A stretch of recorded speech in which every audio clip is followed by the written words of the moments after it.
Hello दोस्तों, SG novel world में आप सबका स्वागत है। नेक्स्ट एपिसोड कंटिन्यू करने से पहले आप सभी से एक रिक्वेस्ट है। बहुत से लोग ऐसे हैं जो चैनल को न तो लाइक करते हैं और न ही सब्सक्राइब करते हैं, इसलिए आप लोगों से रिक्वेस्ट है, ऐसे ही रोचक स्टोरी के लिए चैनल को सब्सक्राइब जरूर कर लीजिए। स्टोरी देखने के बाद आप लोग जरूर बताएं कमेंट में स्टोरी कैसा लगा, ताकि हमको लगे कि आप लोगों को स्टोरी पसंद आ रही है कि नहीं। आइए अब एपिसोड कंटिन्यू करते हैं। एपिसोड 66, प्यार भरे पल। अब आगे। उसकी बातें सुनकर अनिरुद्ध के चेहरे पर थोड़ी सी स्माइल आई। ठीक है, अगर आप मेरे साथ रहोगी तो मैं चलने को तैयार हूँ। ये हुई ना बात, अंबिका ने खुशी से कहा। तो चलो, पहले थोड़ा नाश्ता कर लो और फिर हम हॉस्पिटल चलते हैं। कुछ देर बाद अंबिका और अनिरुद्ध हॉस्पिटल के रास्ते पर जा रहे थे। अंबिका ने अनिरुद्ध को हिम्मत देने की कोशिश की। देखो, सब कुछ ठीक हो जाएगा, बस हमें डॉक्टरों की बात सुननी है, उसने कहा। अनिरुद्ध ने थोड़ी सी नेगेटिविटी के साथ सिर हिलाया, लेकिन उसने अंबिका की बात पर ध्यान दिया। जैसे ही वे हॉस्पिटल पहुंचे, अंबिका ने अनिरुद्ध को सहारा देते हुए कहा, चलो हम अंदर चलते हैं। अंबिका अनिरुद्ध को लेकर अंदर जा रही थी, लेकिन तभी अचानक से वो किसी से टकरा गई। उसने देखा कि उसके सामने उसका सौतेला भाई करण खड़ा था। अमितेश की आंखों में गुस्सा था और उसकी आंखें अंबिका पर चढ़ गईं। तुम यहाँ क्या कर रही हो? अमितेश ने कड़क आवाज में पूछा। क्या तुमने अभी तक कुछ सीखा नहीं है? तुम्हारी वजह से हमारा परिवार बिखर गया है। अंबिका ने हैरानी से उसे देखा और बोली, भाई, ये क्या कह रहे हो? मैं तो सिर्फ अनिरुद्ध के इलाज के लिए आई हूँ। क्या तुम्हें इस पर भी शर्म नहीं आ रही? अमितेश ने फिर से कहा। तुम हमेशा अपने फायदे के लिए दूसरों की भावनाओं से खेलती हो। तुम्हें पता है कि अनिरुद्ध की हालत कितनी खराब है, और तुम यहाँ उसे लेकर आई हो। अनिरुद्ध ने अमितेश की बातों को सुनकर गुस्से में कहा, क्या तुम मुझसे बात कर रहे हो? मैं खुद अपना इलाज करवा रहा हूँ। अंबिका मेरी मदद कर रही है। तुम उसे क्यों परेशान कर रहे हो? अमितेश ने अनिरुद्ध को घूरते हुए कहा, तुम्हें उसकी मदद की जरूरत नहीं है। वो तुम्हें केवल अपनी इच्छाओं के लिए इस्तेमाल कर रही है। अंबिका ने गहरी सांस ली और कहा, करण, तुम्हें ऐसा नहीं कहना चाहिए। मैं अनिरुद्ध की भलाई के लिए यहाँ हूँ। तुम्हें क्या लगता है, तुम उसके लिए क्या कर सकती हो? अमितेश ने मजाक उड़ाते हुए कहा, तुम्हारे पास कोई अनुभव नहीं है। तुम बस अपनी मनमानी कर रही हो। अनिरुद्ध ने अमितेश की बातें सुनकर अपनी आवाज उठाई, बस करो, तुम नहीं जानते कि अंबिका आंटी ने मेरे लिए क्या किया है। उसने मेरी जिंदगी में उजाला लाया है। अंबिका ने अनिरुद्ध की ओर देखा और उसकी आंखों में सपोर्ट देखा। उसने कहा, देखो भाई, मैं बस अपने क्लाइंट के बेटे अनिरुद्ध की मदद कर रही हूँ। मुझे नहीं पता तुम क्यों इतना गुस्से में हो। अमितेश ने अंबिका को और घूरते हुए कहा, तुम्हें अपनी हद में रहना चाहिए। हमारे परिवार में तुम्हारी कोई जगह नहीं है। तुम बस मेरी आंखों में धूल झोंक रही हो। इस पर अंबिका ने कहा, मैं तुम्हारी बहन हूँ, और मैं हमेशा तुम्हारे परिवार का हिस्सा रहूंगी। अगर तुम मुझे नहीं समझ सकते, तो ये तुम्हारी प्रॉब्लम है। अमितेश ने गुस्से में कहा, तुम मेरी बहन नहीं हो। तुम्हें इस परिवार से निकाल दिया गया है। अनिरुद्ध ने गुस्से के साथ कहा, वो मेरे लिए लड़ रही है, और मैं उसे खोना नहीं चाहता। अंबिका ने अनिरुद्ध का हाथ थाम लिया और उसे दिलासा दी। लेकिन अमितेश का गुस्सा कम नहीं। तभी अंबिका ने अमितेश को नजरअंदाज करते हुए अनिरुद्ध का हाथ पकड़ लिया और कहा, चलो हम अंदर चलते हैं। हम फालतू लोगों से बात करके अपना टाइम वेस्ट नहीं करेंगे। ये सुनकर अनिरुद्ध ने भी सिर हिलाया और गुस्से भरी नजरों से अमितेश को देखते हुए अंबिका के साथ अंदर जाने लगा। इधर अमितेश ने अनिरुद्ध को बहुत ध्यान से देखा। उसकी आंखों में कुछ महसूस हो रहा था। उसने खुद से कहा, आखिर मुझे क्या हुआ है? मुझे सब कुछ आज इतना अजीब क्यों लग रहा है? जब वह अनिरुद्ध के चेहरे को ध्यान से देख रहा था, तो उसे ऐसा लगा जैसे अनिरुद्ध का चेहरा अंबिका से काफी मिलता जुलता है। ये सोचकर वह हैरान रह गया। क्या ये सच में हो सकता है? उसने मन में सवाल उठाया। क्या ये दोनों एक दूसरे से जुड़े हुए हैं?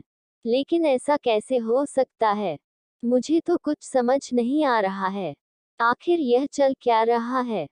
अमितेश की सोच में उलझन थी।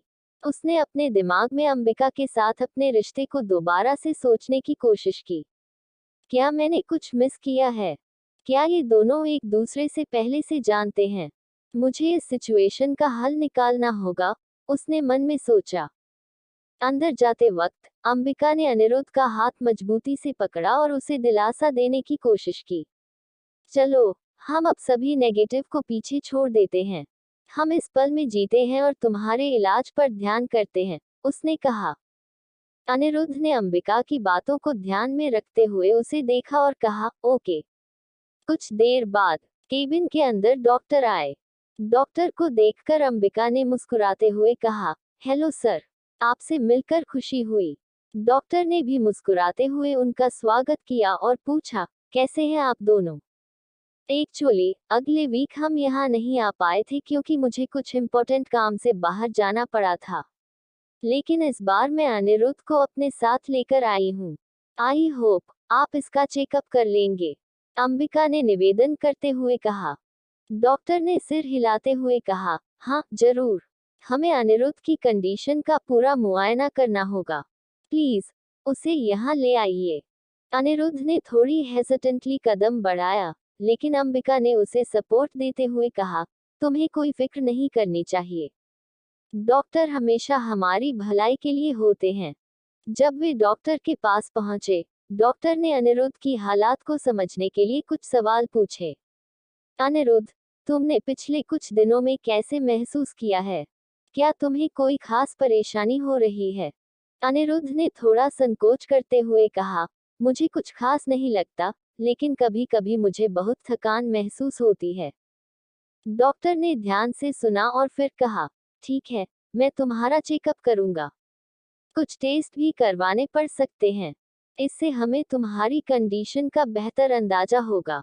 अंबिका ने अनिरुद्ध को प्रोत्साहित करते हुए कहा, देखो, सब कुछ सही होगा। हमें बस डॉक्टर की बात सुननी है। जैसे ही डॉक्टर ने चेकअप शुरू किया, अंबिका ने अनिरुद्ध के पास रहकर उसे सांत्वना दी। तुम बहुत मजबूत हो। ये सब तुम्हारे लिए ही है, ताकि तुम जल्द से जल्द ठीक हो सको। डॉक्टर ने चेकअप के दौरान अनिरुद्ध से कई तरह के सवाल पूछे और उसके स्वास्थ्य की जांच की। थोड़ी देर बाद डॉक्टर ने कहा, तुम्हारी पहले से बेहतर है, लेकिन हमें कुछ और टेस्ट करने होंगे ताकि हम पूरी तरह से सुनिश्चित हो सकें। अंबिका ने राहत की सांस ली। क्या यह अच्छी खबर है? उसने डॉक्टर से पूछा।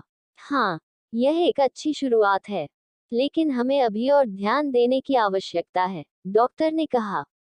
मैं एक प्रोग्राम तैयार करूंगा, जिससे तुम जल्दी ठीक हो सको।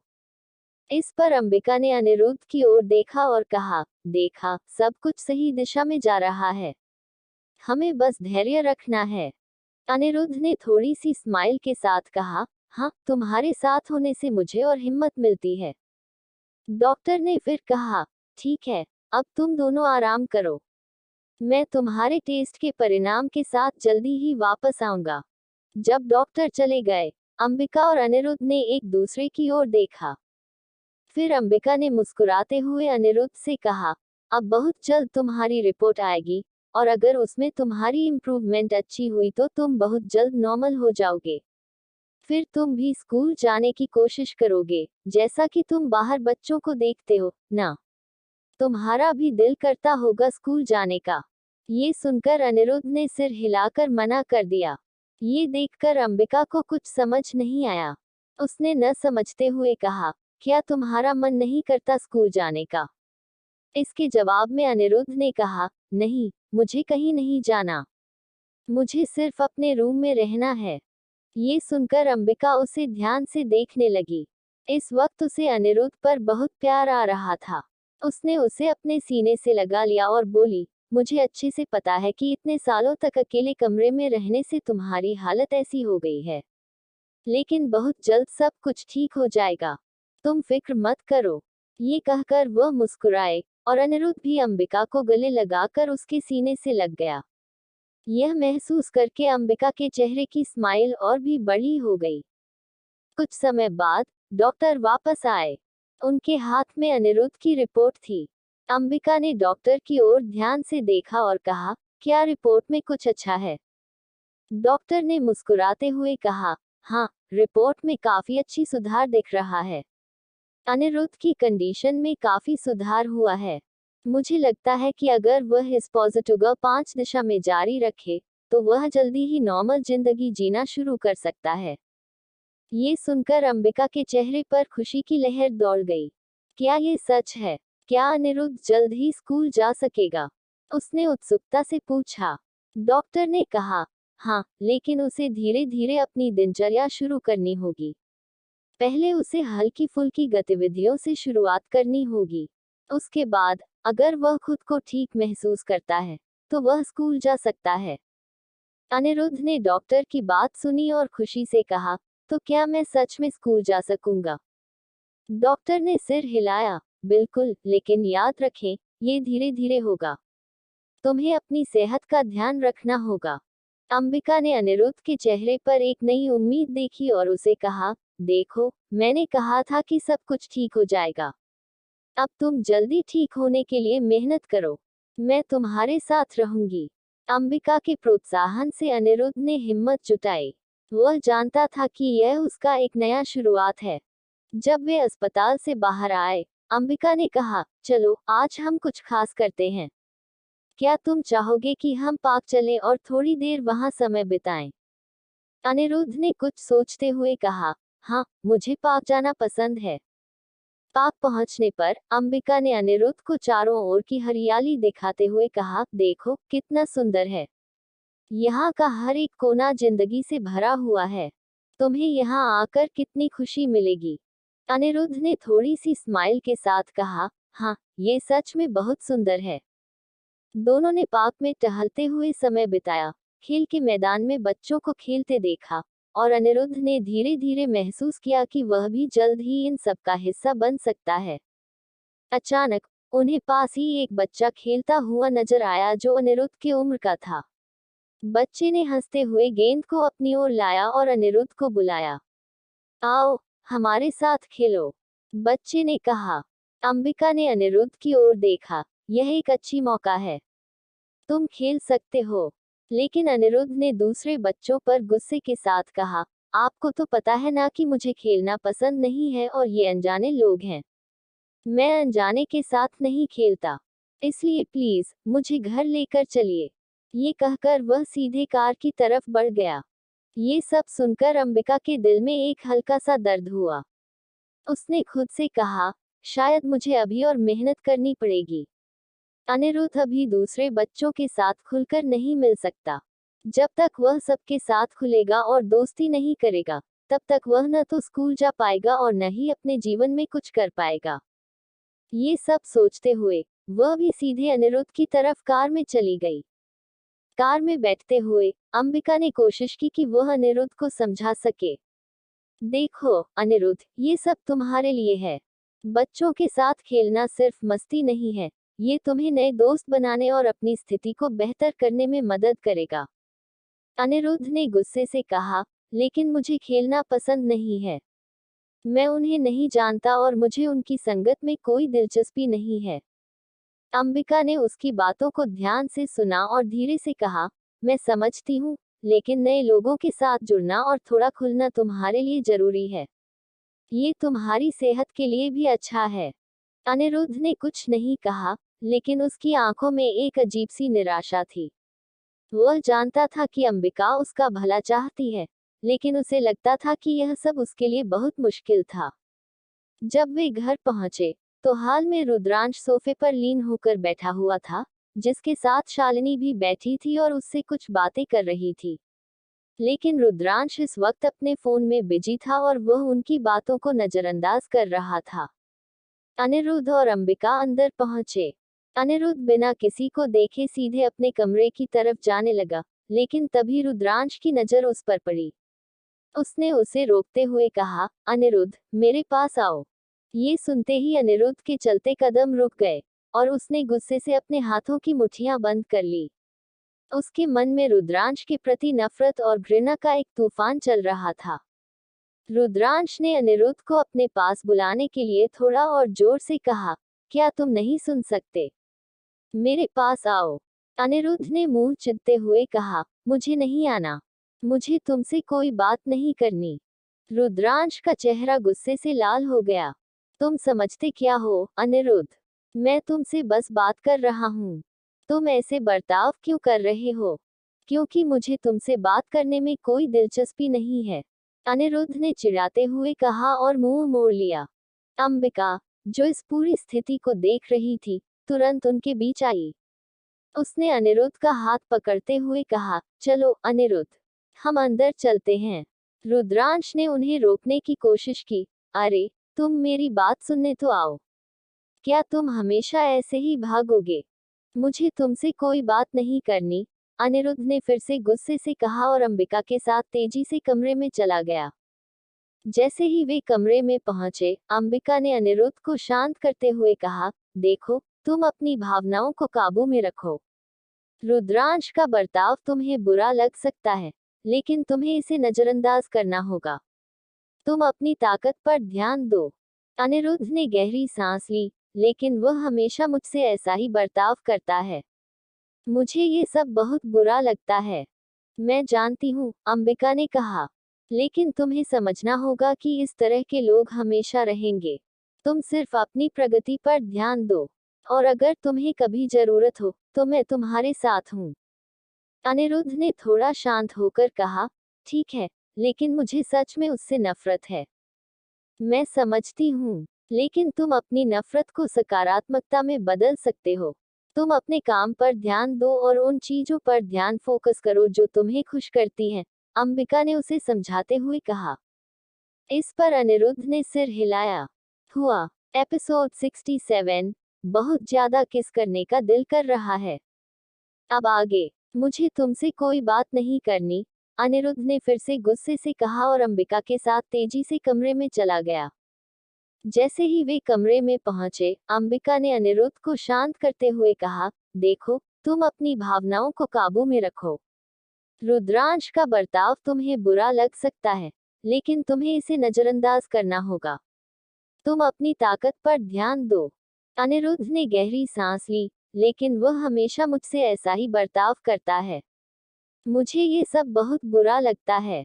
मैं जानती हूँ, अंबिका ने कहा, लेकिन तुम्हें समझना होगा कि इस तरह के लोग हमेशा रहेंगे। तुम सिर्फ अपनी प्रगति पर ध्यान दो, और अगर तुम्हें कभी जरूरत हो, तो मैं तुम्हारे साथ हूँ। अनिरुद्ध ने थोड़ा शांत होकर कहा, ठीक है, लेकिन मुझे सच में उससे नफरत है। मैं समझती हूँ, लेकिन तुम अपनी नफरत को सकारात्मकता में बदल सकते हो।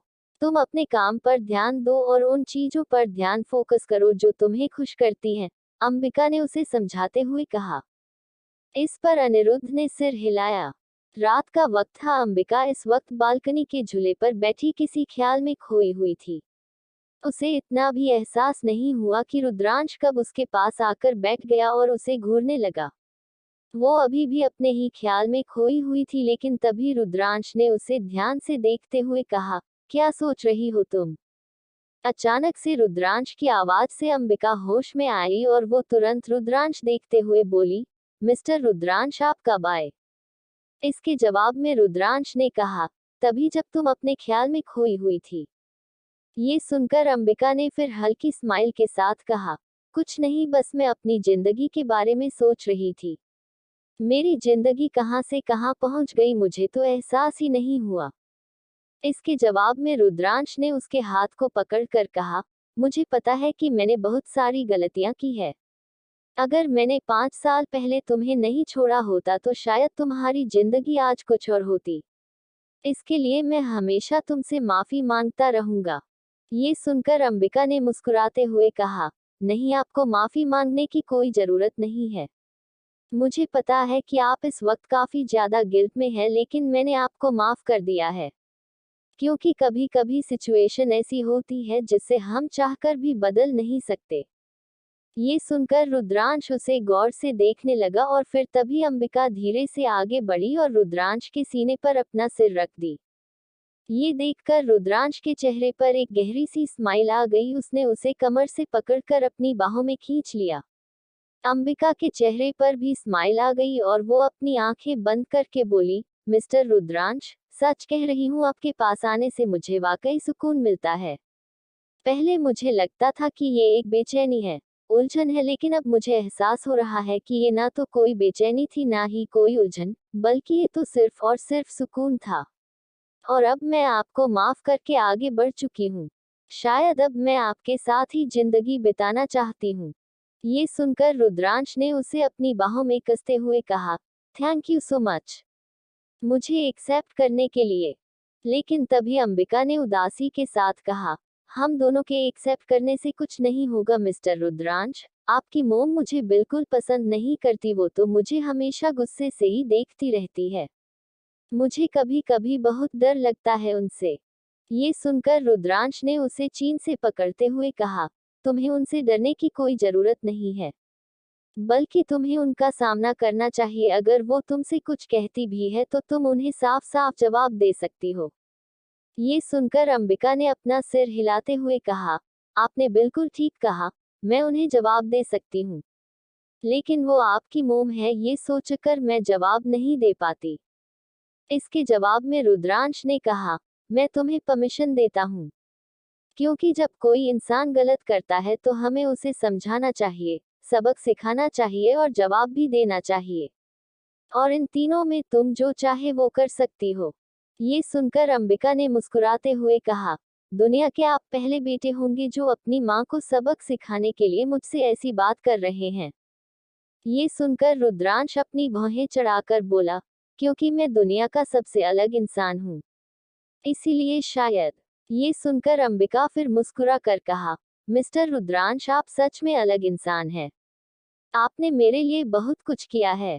लेकिन सच कहूं, जब मीडिया में मेरी शादी की खबर फैल गई थी और चारों तरफ मेरे बारे में लोग उल्टा सीधा बोल रहे थे, तब मैं बहुत डर गई थी।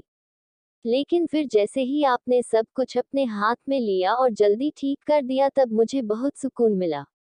और उसके बाद ही मुझे आप पर पूरी तरह यकीन हो गया कि चाहे जो कुछ भी हो, लेकिन आप हमेशा सब कुछ अच्छा कर देते हैं। उसकी बात सुनकर रुद्रांश भी मुस्कुराते हुए बोला, क्योंकि मेरे लिए तुम बहुत मायने रखती हो और दुनिया की तुम पहली लड़की हो जिसके साथ मैं सब कुछ करना चाहता हूँ। ये सुनकर अंबिका मुस्कुराए और रुद्रांश के सीने से लग गई। लेकिन तभी अंबिका के दिमाग में कुछ आया और वो रुद्रांश को ध्यान से देखते हुए बोली, वैसे मिस्टर रुद्रांश, क्या आपने पता लगाने की कोशिश की कि वो कौन थी जिसके साथ आपने रात बिताया था और अनिरुद्ध पैदा हुआ? अनिरुद्ध की असली मॉम कौन है? क्या आपने इसके बारे में जानने की कोशिश की? जैसे ही अंबिका ने ये बात बोली, अचानक से रुद्रांश के चेहरे के भाव बदल गए और उसने गहरी सांस लेकर कहा, नहीं, अभी तक तो इसके बारे में कुछ पता नहीं चला है, लेकिन मैं जानता हूँ बहुत जल्द मैं इसके बारे में पता लगा लूंगा, क्योंकि मैंने अपने आदमी इस काम के पीछे लगा दिए हैं। ये सुनकर अंबिका ने फिर अपना सिर हिलाते हुए कहा, मिस्टर रुद्रांश, आप ये मत सोचिएगा कि मैं ऐसा इसलिए कह रही हूँ क्योंकि मैं आपकी जिंदगी में आना चाहती हूँ या फिर मुझे आपको लेकर कोई इनसिक्योरिटी है, बल्कि मैं तो ऐसा इसलिए कर रही थी जिससे कि हम दोनों के बीच कोई भी मिसअंडरस्टैंडिंग आगे चलकर क्रिएट न हो पाए। किसी तीसरे की वजह से पहले ही मेरी शादीशुदा जिंदगी बहुत बुरी बीती है और अब दोबारा से मैं आपके साथ कुछ भी गलत नहीं होते हुए देख सकती। ये सुनकर रुद्रांश ने उसे ध्यान से देखते हुए कहा, तुम फिक्र मत करो, अब हमारे बीच चाहकर भी कोई नहीं आ सकता और ना ही कुछ गलत हो सकता है। ये सुनकर अंबिका मुस्कुरा दी और फिर रुद्रांश ने उसके माथे पर किस करते हुए कहा, रात काफी हो गई है, तुम्हें सो जाना चाहिए। अंबिका ने भी अपना सिर हिलाया। इसके बाद वो उठकर कमरे में आई तो रुद्रांश उसके पीछे आया। अंबिका बेड पर लेट गई, लेकिन रुद्रांश अभी भी खड़ा था। अंबिका रुद्रांश को ऐसे देख थोड़ा शर्माते हुए बोली, मिस्टर रुद्रांश, क्या हुआ? आप यहाँ खड़े क्यों हैं? आप भी जाकर सो जाए ना। ये सुनकर रुद्रांश ने कुछ सोचते हुए कहा, अगर मैं ये कहूँ कि मुझे तुम्हारे साथ सोना है तो? ये सुनते ही अंबिका की आंखें बड़ी हो गई और वो तुरंत हड़बड़ी के साथ बोली, मिस्टर रुद्रांश, ये आप क्या कह रहे हैं? इसके जवाब में तो रुद्रांश ने कहा, तुम गलत मत समझो, मैं तुम्हारे साथ सिर्फ नॉर्मली सोऊंगा, इसके अलावा मैं कुछ नहीं करूंगा। ये सब सुनकर अंबिका का चेहरा और भी ज्यादा लाल हो गया। उसे समझ नहीं आ रहा था कि आखिर रुद्रांश ऐसी बातें बोल भी क्यों रहा था। बेशक से उसने उसे एक्सेप्ट किया, लेकिन अभी इन सब चीजों की परमिशन नहीं दी थी। अंबिका ने चिढ़कर रुद्रांश की आंखों में देखा, लेकिन रुद्रांश उसे बहुत ही प्यार से देख रहा था, जिसे देखकर अंबिका न चाहते हुए भी कसमसाते हुए आखिर में बोली, अच्छा ठीक है, अगर आप ऐसा चाहते हैं तो मैं आपको अपने पास सोने की परमिशन दे रही हूँ, लेकिन आप सिर्फ सोएंगे, इसके अलावा आप कुछ भी नहीं करेंगे, समझे आप? ये सुनकर मुस्कुराते हुए रुद्रांश उसके पास आया और बोला, आई प्रॉमिस, मैं ऐसा कुछ भी नहीं करूंगा। इसके बाद फिर वो उसके साथ बेड पर लेट गया। अंबिका भी करवट बदल कर लेट गई। इस वक्त उसे बहुत ही अजीब महसूस हो रहा था। उसकी पूरी बॉडी में सिरहन हो रहा था और वो बस अपनी आंखें बंद करके मन में बोली, फर्स्ट टाइम मैं मिस्टर रुद्रांश के साथ मैं ऐसे बेड शेयर कर रही हूँ। ये मेरे लिए बहुत ही बड़ा एक्सपीरियंस है, मुझे उन्हें परमिशन देनी ही नहीं चाहिए थी। सच में मैंने शायद गलती कर दी, अब सारी रात मुझे ऐसे ही जागकर बिताना पड़ेगा। वो अभी करवट बदल कर खुद से ये सब कुछ बड़बड़ा ही रही थी कि तभी रुद्रांश उसकी तरफ देखते हुए उससे बोला, वैसे क्या तुमने पता लगाने की कोशिश की थी कि तुम्हारा बेटा असलियत में किसका बेटा है? क्योंकि तुमने मुझे बताया था कि तुम्हारी जब उस इंसान से शादी हुई थी उसके पहले से ही तुम प्रेग्नेंट थी और ये बात खुद डॉक्टर ने बताई थी। तो फिर क्या तुमने जानने की कोशिश की कि आखिर तुम्हारे बेटे का डैड कौन है? ये सुनकर अंबिका रुद्रांश की तरफ मुड़ी और रुद्रांश को ध्यान से देखते हुए बोली, मिस्टर रुद्रांश, सच कहूं तो इंडिया में मैं यही सारे काम करने के लिए आई थी। पहले तो अपने कातिल का पता लगाने और फिर दूसरा अपने बच्चों के कातिलों को सजा देने और तीसरा ये जानने की आखिर वो बच्चा था किसका। लेकिन मैं इंडिया आई तो सब कुछ जैसे बदल गया। मुझे लग रहा था कि मेरा बेटा मर गया है, लेकिन मेरा बेटा अभी भी जिंदा है और मैं उस इंसान को अभी भी ढूंढने की कोशिश कर रही हूँ और मुझे पता है कि वो इंसान बहुत जल्द मुझे मिल जाएगा। उसकी बात सुनकर रुद्रांश उसे ध्यान से देखते हुए कहा, अगर तुमको इसमें मेरी हेल्प की जरूरत होगी तो तुम मुझे जरूर बताना, मैं तुम्हारी हेल्प करूंगा। ये सुनकर अंबिका ने मुस्कुरा कर कहा, आपने पहले ही मेरे लिए बहुत कुछ कर दिया है, अब आपको कुछ भी करने की जरूरत नहीं है। अब ये सारे काम मैं खुद से अपने दम पर करूंगी। उसकी बात सुनकर रुद्रांश मुस्कुरा दिया और अंबिका फिर से करवट बदलने लगी। लेकिन तभी अचानक से रुद्रांश ने उसकी कमर पर हाथ रखकर उसे अपनी तरफ खींच लिया। ये देखते ही अब अंबिका शॉक हो गई और बोली, मिस्टर रुद्रांश, ये क्या कर रहे हैं आप? रुद्रांश उसके कमर को धीरे से सहलाते हुए बोला, मैं इस वक्त तुम्हारी आंखों में देखने की कोशिश कर रहा हूँ और तुम्हारे पास बेहद करीब सोना चाहता हूँ, पर तुम मुझसे दूर भाग रही हो। तुम ऐसा क्यों कर रही हो? क्या तुम्हें मुझसे डर लग रहा है? डर का नाम सुनकर अंबिका अपना सिर ना में हिला कर बोली, नहीं नहीं मिस्टर रुद्रांश, मुझे आपसे डर नहीं लग रहा है, बल्कि मैं तो इसलिए थोड़ा अनकंफर्टेबल हो गई कि हम पहली बार ऐसे बेड शेयर कर रहे हैं।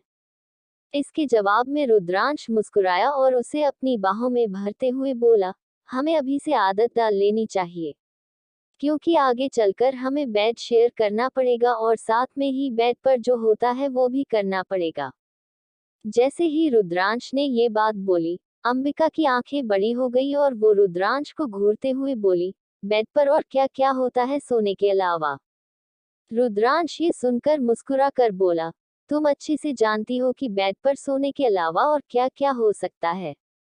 ये सुनते ही अंबिका का चेहरा गुलाबी हो गया। उसे कहीं ना कहीं रुद्रांश की बातें समझ आ गई थी, जिस वजह से वो तुरंत रुद्रांश को दूर धक्का देते हुए बोली, मिस्टर रुद्रांश, आप बहुत बेशर्म हैं, मुझे आपसे बात नहीं करनी, आप अपने कमरे में जाकर सो जाए। ये कहकर वो ब्लैंकेट से खुद को कवर करने लगी, लेकिन तभी रुद्रांश ब्लैंकेट के अंदर उसके करीब आते हुए बोला, तुम जब ऐसे शर्माती हो तो बहुत खूबसूरत लगती हो। ये सुनकर अंबिका का चेहरा और भी ज्यादा शर्म से लाल हो गया। और वो रुद्रांश को आंखें दिखाते हुए बोली, मिस्टर रुद्रांश, मुझसे फ्लर्ट करना बंद कीजिए। मैं आपकी ये फ्लर्टिंग स्किल्स को अच्छे से जानती हूँ। ये कहकर वो फिर से करवट लेने को हुई, लेकिन तभी अचानक से रुद्रांश उसके करीब आया और धीरे से बोला, क्या मैं तुम्हें किस कर सकता हूँ? मना मत करना, क्योंकि अभी जिस तरह हम दोनों एक दूसरे के करीब हैं, मुझे बहुत ज्यादा तुम्हें किस करने का दिल कर रहा है। ये सुनते ही अंबिका की आंखें बड़ी हो गई और वो रुद्रांश को से देखने लगी। तभी रुद्रांश ने ब्लैंकेट को थोड़ा नीचे किया और उसके चेहरे को अपने दोनों हाथों में भरते हुए बोला, मैं तुम्हें सच में किस करना चाहता हूँ, इसलिए प्लीज मेरा साथ देना। इसी के साथ वो नीचे झुका और अंबिका के होठों को अपने होठों में ले लिया और वो उसे किस करने लगा। और अंबिका को तो समझ ही नहीं आया कि आखिर इतने कम वक्त में उसके साथ क्या हो गया। रुद्रांश उसे चूम रहा था। कुछ ही देर में अंबिका भी उसके किस में बहक गई और वो भी धीरे से उसका साथ देने लगी। लेकिन साथ देते देते उसे कुछ समझ आया और वो धीरे से रुद्रांश को दूर करके बोली, लेकिन मिस्टर रुद्रांश, आपने कहा था कि आप जब मेरे साथ बेड पर आएंगे तो आप ऐसा वैसा कुछ भी नहीं करेंगे, लेकिन आप तो मुझे किस कर रहे हैं। ये सुनते ही रुद्रांश की भौहें तंग गई और वो उसे घूरते हुए बोला, किस कम बात होती है, तुम्हें इसके बारे में नहीं सोचना चाहिए। अब मुझे किस करने दो। ये कहते हुए वो फिर से उसके होठों को अपने होठों में लिया और चूमने लगा। वही अंबिका तो रुद्रांश को मुंह बनाकर घूरने लगी। एपिसोड 68, मैं मिस्टर रुद्रांश के साथ सोई हूँ। अब आगे। डर का नाम सुनकर अंबिका अपना सिर ना में हिला कर बोली, नहीं नहीं मिस्टर रुद्रांश, मुझे आपसे डर नहीं लग रहा है, बल्कि मैं तो इसलिए थोड़ा अनकंफर्टेबल हो गई कि हम पहली बार ऐसे बेड शेयर कर रहे हैं। इसके जवाब में रुद्रांश मुस्कुराया और उसे अपनी बाहों में भरते हुए बोला, हमें अभी से आदत डाल लेनी चाहिए, क्योंकि आगे चलकर हमें बेड शेयर करना पड़ेगा और साथ में ही बेड पर जो होता है वो भी करना पड़ेगा। जैसे ही रुद्रांश ने ये बात बोली, अंबिका की आंखें बड़ी हो गई और वो रुद्रांश को घूरते हुए बोली, बेड पर और क्या क्या होता है सोने के अलावा? रुद्रांश ये सुनकर मुस्कुरा कर बोला, तुम अच्छे से जानती हो कि बेड पर सोने के अलावा और क्या क्या हो सकता है। ये सुनते ही अंबिका का चेहरा गुलाबी हो गया। उसे कहीं ना कहीं रुद्रांश की बातें समझ आ गई थी, जिस वजह से वो तुरंत रुद्रांश को दूर धक्का देते हुए बोली, मिस्टर रुद्रांश, आप बहुत बेशर्म हैं, मुझे आपसे बात नहीं करनी, आप अपने कमरे में जाकर सो जाए। ये कहकर वो ब्लैंकेट से खुद को कवर करने लगी, लेकिन तभी रुद्रांश ब्लैंकेट के अंदर उसके करीब आते हुए बोला, तुम जब ऐसे शर्माती हो तो बहुत खूबसूरत लगती हो। ये सुनकर अंबिका का चेहरा और भी ज्यादा शर्म से लाल हो गया और वो रुद्रांश को आंखें दिखाते हुए बोली, मिस्टर रुद्रांश, मुझसे फ्लर्ट करना बंद कीजिए। मैं आपकी ये फ्लर्टिंग स्किल्स को अच्छे से जानती हूँ। ये कहकर वो फिर से करवट लेने को हुई, लेकिन तभी अचानक से रुद्रांश उसके करीब आया और धीरे से बोला, क्या मैं तुम्हें किस कर सकता हूँ? मना मत करना, क्योंकि अभी जिस तरह हम दोनों एक दूसरे के करीब हैं, मुझे बहुत ज्यादा तुम्हें किस करने का दिल कर रहा है। ये सुनते ही अंबिका की आंखें बड़ी हो गई और वो रुद्रांश को से देखने लगी। तभी रुद्रांश ने ब्लैंकेट को थोड़ा नीचे किया और उसके चेहरे को अपने दोनों हाथों में भरते हुए बोला, मैं तुम्हें सच में किस करना चाहता हूँ, इसलिए प्लीज मेरा साथ देना। इसी के साथ वो नीचे झुका और अंबिका के होठों को अपने होठों में ले लिया और वो उसे किस करने लगा। और अंबिका को तो समझ ही नहीं आया कि आखिर इतने कम वक्त में उसके साथ क्या हो गया। रुद्रांश उसे चूम रहा था। कुछ ही देर में अंबिका भी उसके किस में बहक गई और वो भी धीरे से उसका साथ देने लगी। लेकिन साथ देते देते उसे कुछ समझ आया और वो धीरे से रुद्रांश को दूर करके बोली, लेकिन मिस्टर रुद्रांश, आपने कहा था कि आप जब मेरे साथ बेड पर आएंगे तो आप ऐसा वैसा कुछ भी नहीं करेंगे, लेकिन आप तो मुझे किस कर रहे हैं। ये सुनते ही रुद्रांश की भौहें तंग गई और वो उसे घूरते हुए बोला, किस कम बात होती है, तुम्हें इसके बारे में नहीं सोचना चाहिए। अब मुझे किस करने दो। ये कहते हुए वो फिर से उसके होठों को अपने होठों में लिया और चूमने लगा। वही अंबिका तो रुद्रांश को मुंह बनाकर घूरने लगी। अगली सुबह सुबह का समय था जब अंबिका की आंख उसकी अलार्म की आवाज से खुली। उसने धीरे से अपनी आंखें खोली और खुद से बोली, आज मेरा जरा भी जागने का मन नहीं कर रहा है। मेरा दिल कर रहा है कि मैं और सो जाऊं। बरसों बाद मुझे इतनी सुकून भरी नींद मिली है। ये कहते हुए वो खुद ही मुस्कुराने लगी। उसे एहसास भी नहीं हुआ कि वो क्यों मुस्कुरा रही थी, पर तभी अचानक से उसे कल रात का ख्याल आया। वो पूरी तरह से जाग गई और फौरन बड़बड़ाए, ओह, अब मुझे याद आया, कल रात तो मिस्टर रुद्राक्ष मेरे साथ सोए हुए थे। तो क्या इसका मतलब उनकी बाहों में सोने की वजह से मुझे इतनी अच्छी नींद आई? ये सोचकर अंबिका का चेहरा लाल हो गया। उसे यकीन नहीं हो रहा था कि रुद्राक्ष के करीब सोने की वजह से उसकी नींद इतनी अच्छी हुई थी। वरना हर रात उसे बुरे बुरे सपने आते थे, जिनकी वजह से वो सो नहीं पाती थी। लेकिन आज उसे सच में बहुत सुकून महसूस हुआ। उसने एक नज़र बिस्तर के दूसरी ओर डाली, जहां सिलवटें पड़ी हुई थी और बिस्तर खाली था। उसने खुद से कहा, शायद मिस्टर रुद्राक्ष ऑफिस चले गए होंगे। मुझे भी जल्दी से जाकर अनिरुद्ध को मेडिसिन देनी होगी। ये कहते हुए वो फुर्ती से उठी और रेडी होने चली गई। कुछ देर बाद जब वो तैयार होकर अनिरुद्ध के कमरे में पहुंची, तो उसने देखा कि अनिरुद्ध अपनी ड्राइंग बुक में कुछ कर रहा था। अनिरुद्ध को ड्राइंग करते देख अंबिका के चेहरे पर एक मुस्कान आ गई और वो उसकी ओर बढ़कर बोली, बेटा, क्या आप ड्राइंग बना रहे हो? क्या मैं आपकी कुछ मदद कर सकती हूँ? ये सुनते ही अनिरुद्ध ने अपनी ड्राइंग तुरंत पिलो के नीचे छुपा ली। अंबिका ने ये देख लिया था, पर फिर भी हैरानी से बोली, अरे, आपने उसे क्यों छुपा लिया? इसके जवाब में अनिरुद्ध ने गुस्से से कहा, मुझे पसंद नहीं कि कोई मेरी प्राइवेट चीजों को देखे। ये सुनकर अंबिका ने अपनी आंखें बड़ी करके कहा, लेकिन बेटा, आप तो अभी बहुत छोटे हो, और मैं तो बस आपकी ड्राइंग देखने की बात कर रही थी। इस पर अनिरुद्ध ने और भी गुस्से से कहा, नहीं, मुझे कुछ भी नहीं दिखाना और आप यहाँ क्या कर रही हैं? अंबिका ने गहरी सांस लेते हुए कहा, ठीक है, मत दिखाना मुझे, पर मैं यहाँ आपको मेडिसिन देने आई थी। ये कहकर उसने अनिरुद्ध को मेडिसिन दी। मेडिसिन लेने के बाद अनिरुद्ध धीरे धीरे नींद में चला गया। उसके सो जाने के बाद अंबिका मुस्कुराए और बोली, इतना छोटा सा है पर कितना समझदार है। बस जल्दी से पूरी तरह ठीक हो जाए, फिर तो मैं अच्छे से जानती हूँ कि इसका आईक्यू लेवल नॉर्मल बच्चों से बहुत ज्यादा आगे होगा। अपने कम उम्र में ही यह बहुत समझदार हो चुका है। ये सब कहते हुए उसकी नज़र फिर से तकिए की ओर गई, जहां अनिरुद्ध ने अपनी ड्राइंग बुक छुपाई थी। उसे देखकर वो अपने दिल की एक्साइटमेंट को नहीं रोक पाई। उसने धीरे से तकिया हटाया और ड्राइंग बुक उठा ली। उसने खुद से कहा, हालांकि मुझे उसकी बुक नहीं देखनी चाहिए, पर मैं बहुत उत्सुक हूँ कि आखिर वो क्या बना रहा था। ये सोचते हुए उसने ड्राइंग बुक का पहला पेज खोला, जहां थोड़ी देर पहले अनिरुद्ध कुछ बना रहा था। जैसे ही उसने पेज देखा, वो एक पल के लिए हैरान रह गई। अनिरुद्ध ने ड्राइंग में एक छोटा सा बच्चा बनाया था, जिसे एक और एक लड़की और दूसरी ओर एक लड़का पकड़कर खड़े थे। दोनों के चेहरों पर मुस्कान थी। ड्राइंग साफ तो नहीं थी, पर समझ में आ रहा था कि यह एक फैमिली पिक्चर जैसी थी। ये देखकर अंबिका हैरानी से अनिरुद्ध की ओर देखते हुए बोली, तो इसका मतलब वो फैमिली पिक्चर बना रहा था, इसलिए मुझसे छुपा रहा था।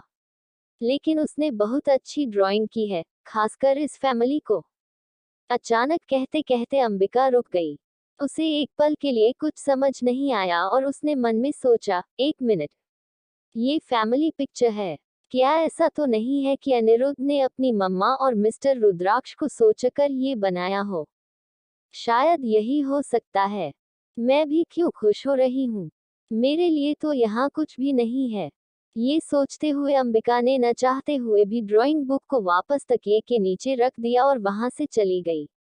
अंबिका ने कमरे से बाहर कदम रखा, लेकिन अनिरुद्ध की बनाई हुई उस ड्राइंग का ख्याल उसके मन से जा ही नहीं रहा था। उसने सोचा, क्या सच में अनिरुद्ध ने अपनी फैमिली के बारे में सोचा होगा? पर कैसे? उसे तो कुछ याद नहीं होना चाहिए। या शायद वो बस यूं ही कोई ड्राइंग बना रहा हो। अपने में खोई हुई अंबिका धीरे धीरे किचन में पहुंची और चाय बनाने लगी। उसके मन में बार बार अनिरुद्ध की ड्राइंग और कल रात रुद्राक्ष के पास सोने का ख्याल आ रहा था। उसकी यह हालत देखकर घर की नौकरानी माया ने पूछ ही लिया, मेम साहब, आज आप कुछ खोई खोई सी लग रही हैं। सब ठीक तो है ना? अंबिका एकदम चौंकी और खुद को संभालते हुए मुस्कुराए, हाँ माया, सब ठीक है। बस यूं ही कुछ सोच रही थी। माया भी मुस्कुरा दी और चाय के कप धोने में लग गई। अंबिका ने चाय बनाते बनाते सोचा, कल रात रुद्राक्ष के इतने करीब होने से मुझे इतनी सुकून भरी नींद आई। यह क्या बात है? मैं तो हमेशा उनसे दूर रहना चाहती थी, फिर ऐसा क्यों महसूस हो रहा है जैसे उनके पास रहकर ही मुझे सुकून मिल रही हो। इस ख्याल पर अंबिका का दिल जोर से धड़क उठा और उसका चेहरा हल्का सा लाल हो गया। चाय बनाकर अंबिका सीधे डाइनिंग एरिया की ओर आई। वहां पहुंचते ही उसने सामने से शालिनी जी को आते हुए देखा। शालिनी जी को देखकर अंबिका ने कुछ सोचा और फिर चाय का कप उनकी ओर बढ़ाते हुए बोली, दादी, आप इसे पी लीजिए। मैं अपने लिए दूसरी चाय बना लूंगी। शालिनी जी ने मुस्कुराते हुए चाय का कप ले लिया और बोली, थैंक यू बेटा। अंबिका ने हल्की मुस्कान के साथ सिर हिलाया और डाइनिंग एरिया से होते हुए किचन में जाने लगी। लेकिन तभी अचानक से शालिनी जी ने कहा, अंबिका बेटा, क्या पुरानी बातों को लेकर अब तुम्हारे दिल में कोई रंजिश नहीं है? क्या तुमने हमें माफ कर दिया है? ये सुनते ही अंबिका के कदम थम गए। उसने गहरी सांस ली और अपने मन को शांत करते हुए धीरे से पलटी। उसकी आंखों में एक हल्की उदासी थी, पर उसने अपने इमोशंस को छुपाते हुए एक हल्की मुस्कान के साथ शालिनी जी की ओर देखा। कुछ पल सोचने के बाद उसने शांत आवाज में कहा, दादी, कुछ बातें और कुछ घाव ऐसे होते हैं जिन्हें भरने में वक्त लगता है। माफ करना आसान नहीं होता, लेकिन मैंने खुद से ये तय किया है कि मैं अतीत को पीछे छोड़कर आगे बढ़ने की कोशिश करूंगी।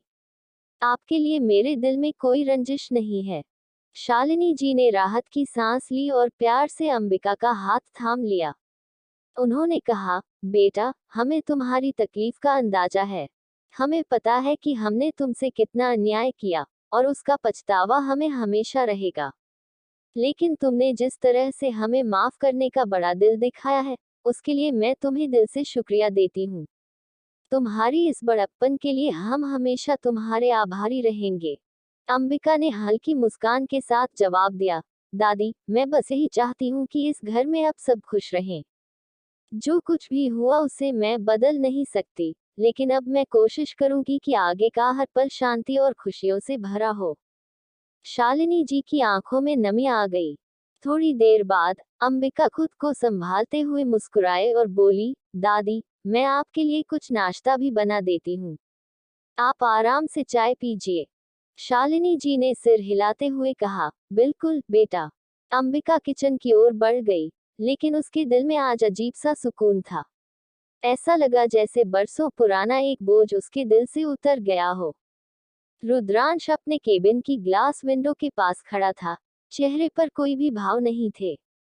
तभी दरवाजा खुला और असिस्टेंट अंदर आया।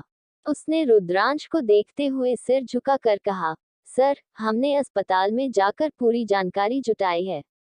हमें पता चला है कि आखिर अनिरुद्ध किसके बेटे हैं और उनकी मां कौन है। रुद्रांश के चेहरे पर अचानक से बदलाव आया। उसने असिस्टेंट की तरफ घूरते हुए कहा, कौन है वो? और क्या पता चला तुम्हें इसके बारे में? असिस्टेंट ने थोड़ा संकोच करते हुए कहा, सर, मैं बहुत हैरान हूँ, और मुझे लगता है कि अगर आप भी यह सुनेंगे तो चौंक जाएंगे। ये सुनकर रुद्रांश ने गुस्से से कहा, जितना पूछा है, बस उतना ही बताओ। ऐसा क्या पता चला है?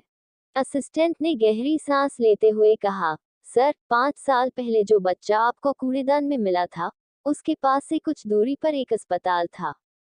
हमने वहां पता किया तो मालूम चला कि उस बच्चे की डिलीवरी उसी अस्पताल में हुई थी, और उसी अस्पताल में एक लड़की ने बच्चे को जन्म दिया था, जो अनिरुद्ध की मां है।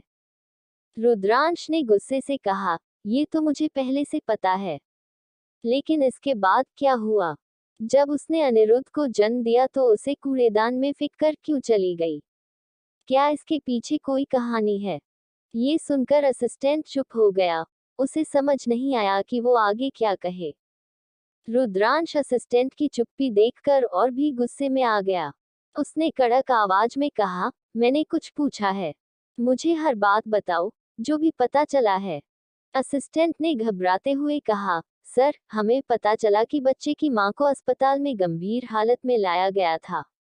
उसने डिलीवरी के दौरान काफी दर्द झेला, और जैसे ही बच्चा हुआ, अस्पताल में एक हंगामा मच गया था। लेकिन सबसे चौंकाने वाली बात यह है कि उस समय किसी ने उसकी मदद नहीं की। उस लड़की के साथ वहां काफी बुरा व्यवहार किया गया था, और उसी वजह से शायद उसने बच्चे को छोड़ दिया होगा। रुद्रांश के चेहरे पर गुस्से झलकने लगी।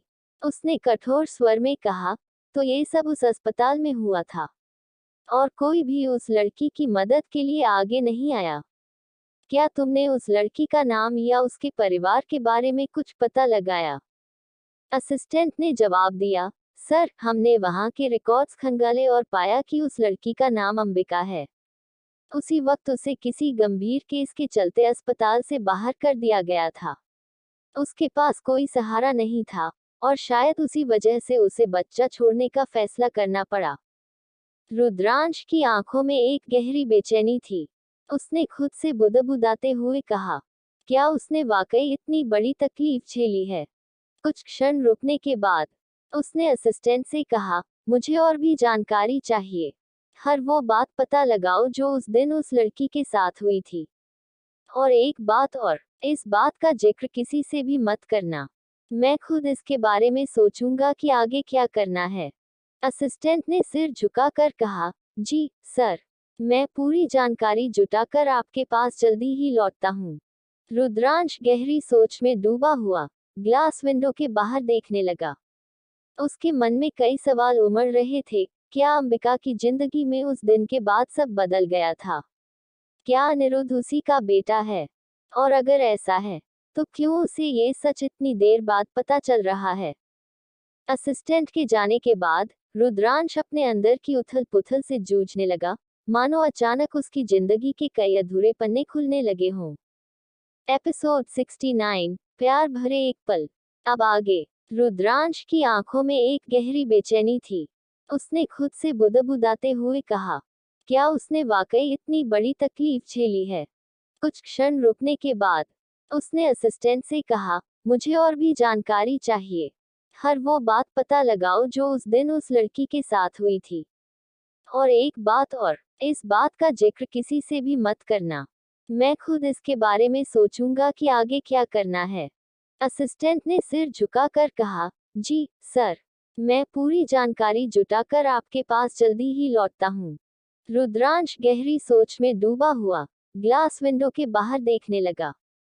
उसके मन में कई सवाल उमड़ रहे थे। क्या अंबिका की जिंदगी में उस दिन के बाद सब बदल गया था? क्या अनिरुद्ध उसी का बेटा है? और अगर ऐसा है, तो क्यों उसे ये सच इतनी देर बाद पता चल रहा है? असिस्टेंट के जाने के बाद रुद्रांश अपने अंदर की उथल पुथल से जूझने लगा, मानो अचानक उसकी जिंदगी के कई अधूरे पन्ने खुलने लगे हों। इधर अंबिका इस वक्त अनिरुद्ध के साथ गार्डन में टहल रही थी।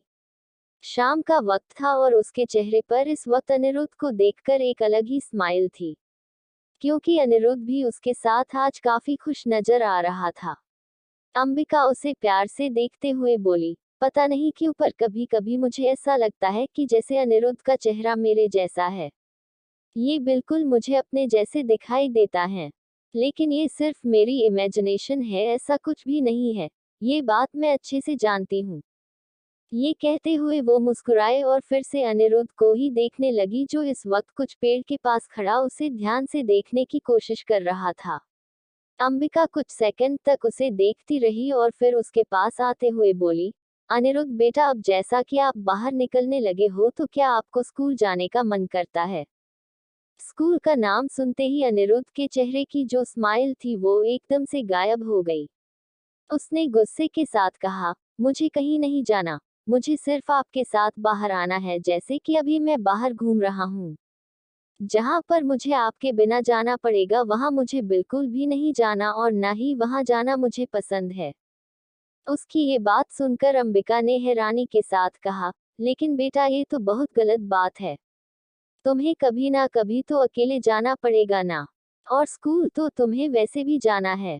अभी तुम्हारी उम्र बहुत छोटी है, अभी तुम सिर्फ 4 साल के ही हो और इतनी छोटी उम्र में तुम घर पर तो नहीं बैठ सकते ना।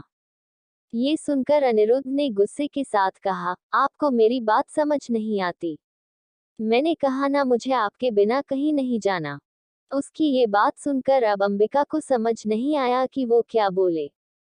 लेकिन फिर उसने गहरी सांस लेकर कहा, अच्छा ठीक है, मैं आपसे कोई जोर जबरदस्ती नहीं करूंगी। अगर आपका दिल नहीं कर रहा है तो आप कहीं मत जाओ, मुझे फर्क नहीं पड़ता। बस मैं चाहती हूँ कि आप जल्दी से ठीक हो जाओ। ये कहते हुए उसके मन में कहा, क्योंकि एक बार आप ठीक हो जाओगे ना तो आपको खुद एहसास होगा कि आपको स्कूल जाना चाहिए और अपनी जिंदगी में आगे बढ़ना चाहिए।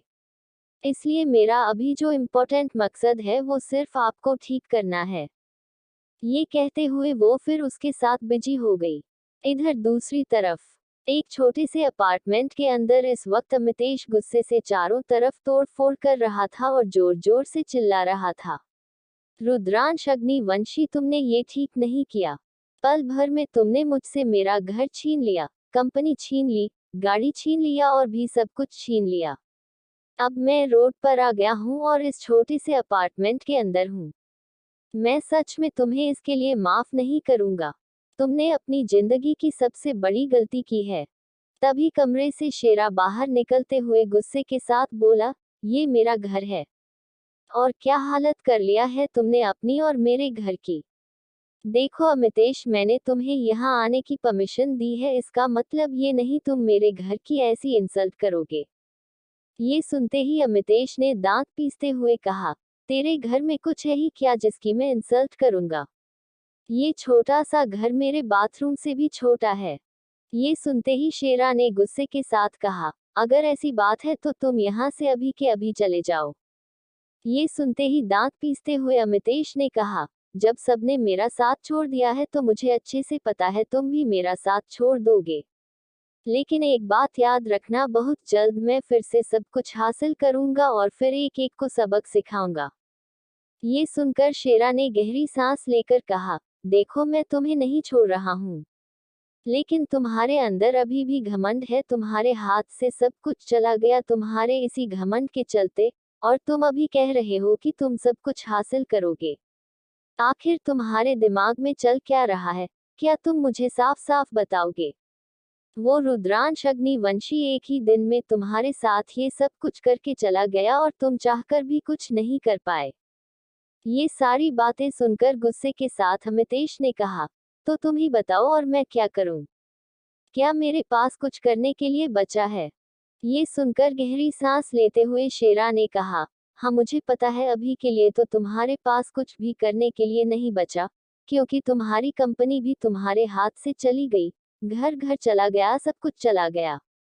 तुम एक तरह से फटीचा हो चुके हो, लेकिन तुम फिक्र मत करो, ये घर मैं तुम्हारे रहने लायक बना दूंगा। तुमने मेरा बहुत साथ दिया है, इसलिए इस वक्त में मैं ही तुम्हारा साथ देना चाहता हूँ। ये सुनकर अमितेश फिर सोफे पर बैठ गया और बोला, मुझे किसी का साथ नहीं चाहिए। बस मुझे रुद्रांश और अंबिका की बर्बादी चाहिए। क्योंकि जब तक वो अंबिका रुद्रांश के साथ है तब तक रुद्रांश इसी तरह मुझे बर्बाद करता रहेगा। जरूर अंबिका ने ही रुद्रांश को मेरे खिलाफ कुछ न कुछ भड़काया होगा, इसलिए उसने ऐसा किया। मेरा दिल तो ऐसा कर रहा है कि मैं अभी के अभी जाऊं और उस अंबिका का काम तमाम कर दूं। ये सब सुनकर शेरा ने कहा, मैंने कहा ना, अभी हम कुछ नहीं कर सकते। अभी वो रुद्रांश बहुत ज्यादा गुस्से में है, अगर गलती से भी तुमने अंबिका को नुकसान पहुंचाने की कोशिश की तो वो तुम्हारी इस बार जान ले लेगा। क्योंकि बाकी सब तो पहले ही ले चुका है और फिलहाल के लिए अंबिका उसकी गर्लफ्रेंड है। क्योंकि मीडिया में हमने जो शादी वाली बात फैलाई थी वो गायब हो चुकी है। और अब चारों तरफ सिर्फ यही दिखा रहा है कि आखिर रुद्रांश कब अंबिका के साथ शादी करेगा। तो तुम सोच सकते हो कि उसके पास कितनी ज्यादा पावर है। वो रातों रात सब कुछ बदल सकता है। ये सब सुनकर अब अमितेश किसी सोच में पड़ गया और बोला, शायद तुम ठीक कह रहे हो, अभी के लिए हम अंबिका के साथ कुछ नहीं कर सकते। क्योंकि अगर अभी हमने गलती से भी उसके साथ कुछ किया तो हमारी जान को खतरा हो सकता है। और ये बात तो मैं अच्छे से जान गया हूँ कि वो रुद्रांश अपने मन से बहुत ज्यादा शातिर इंसान है और उसे कभी भी कमजोर नहीं समझना चाहिए। ये सुनकर शेरा ने कुछ सोचते हुए कहा, वैसे उस अंबिका को अभी ये बात नहीं पता है कि उसका जो 5 साल पहले बच्चा हुआ था उसे हमने मारा है। तो मैं सोच रहा था क्यों ना हम इस कहानी को अलग तरीके से बनाएं और उसके सामने कुछ अलग तरीके से रखें जिससे वो दोनों अलग हो सकते हैं। ये सुनते ही अचानक से अमितेश के भाव बदल गए और वो तुरंत उसकी तरफ देखते हुए बोला, क्या? ये तुम क्या कह रहे हो? ऐसा कैसे हो सकता है? इसके जवाब में शातिराना मुस्कुराहट के साथ शेरा ने कहा, इस दुनिया में बहुत कुछ ऐसा है जो नामुमकिन को भी मुमकिन बना देता है। और मैंने सोचा है कि जिस बच्चे को हमने 5 साल पहले ही मार डाला है उस बच्चे के मरने की कहानी को हम उस रुद्रांश अग्निवंशी के साथ जोड़ देंगे और कुछ ऐसा बताएंगे जिससे कि अंबिका को यकीन हो कि उसके बच्चे की मौत कोई एक्सीडेंटल नहीं हुई थी, ना ही मैंने उसे मारा था, बल्कि उसके बच्चे की मौत तो सिर्फ और सिर्फ रुद्रांश अग्निवंशी की वजह से हुआ था। और एक बार अगर उसे ये बात पता चली तो वो अपने बेटे की याद में रुद्रांश से बहुत दूर चली जाएगी और इसी तरह से हमारा प्लान भी सक्सेसफुल हो जाएगा। ये सुनते ही अचानक से अमितेश के भाव बदल गए और उसने कहा, ये आइडिया मेरे दिमाग में पहले क्यों नहीं आया? इसके जवाब में शेरा ने मुंह बनाकर कहा, क्योंकि तुम अपने दिमाग से कुछ सोचते ही नहीं हो, तुम्हें तो हर वक्त सिर्फ दूसरों का दिमाग खाना पसंद है। लेकिन जब तुम अपने दिमाग से सोचोगे तब तुम्हें एहसास होगा कि ऐसी बहुत सारी चीज है जिसे तुम कर सकते हो और उस रुद्रांश को बर्बाद कर सकते हो। ये सुनकर अब अमितेश के चेहरे पर भी एक शातिराना स्माइल आ गई। इधर दूसरी तरफ रात का वक्त हो चला था। अंबिका ने अनिरुद्ध को सुला दिया था और उसके सो जाने के बाद वो कमरे से बाहर निकली और सीधे अपने कमरे की तरफ चली गई। लेकिन वो अभी अपने कमरे में जा ही रही थी कि तभी एक नौकर ने उसे रोकते हुए कहा, मैडम। उस आवाज को सुनकर अंबिका के चलते कदम रुक गए और वो नासमझी में उस तरफ मुड़ी और नौकर को देखकर हैरानी के साथ बोली, क्या हुआ काका? तभी नौकर ने अपने हाथ में जो फ्लावर का बुके पकड़ रखा था उसे अंबिका की तरफ बढ़ाकर कहा, इसे सर ने आपके लिए भेजा है। ये कहकर उसने उस बुके को अंबिका के हाथ में दे दिया और वहां से चला गया। इधर अंबिका फ्लावर बुके को देखकर हैरान हो गई और हैरानी के साथ बोली, ये मिस्टर रुद्रांश ने भेजा है। ये मिस्टर रुद्रांश भी ना, इन्हें समझ भी आ रहा है कि वो क्या कर रहे हैं। अगर किसी ने भी और खासकर शनाया आंटी ने ये बुके देख लिया तो प्रॉब्लम हो जाएगी। मुझे अभी के अभी इसे कमरे में लेकर जाना चाहिए। उद्धरण चिन्ह। हालांकि ये सब कहते हुए इसके चेहरे पर स्माइल भी थी। उसे बहुत ही ज्यादा अच्छा लगा था रुद्रांश का उसे ऐसे बुके भिजवाना। वो उसे लेकर कमरे में आई और उसने उसे फ्लावर वाश में लगा दिया और प्यार से उसे देखते हुए बोली, मिस्टर रुद्रांश को कैसे पता कि मुझे ऐसे फ्लावर्स पसंद है? सच में उन्होंने लगता है मेरे ऊपर पीएचडी कर रखी है।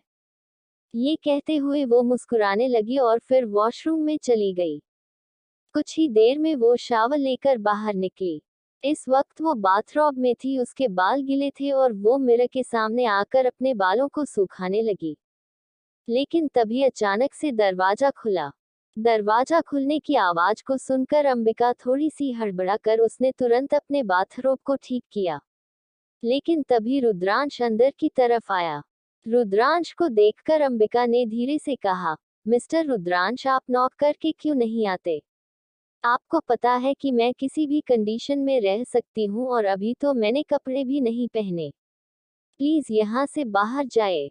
ये सुनकर रुद्रांश उसे कुछ पल तक देखता रहा और फिर गहरी स्माइल के साथ बोला, तुम्हें कपड़े पहनने की कोई जरूरत नहीं है।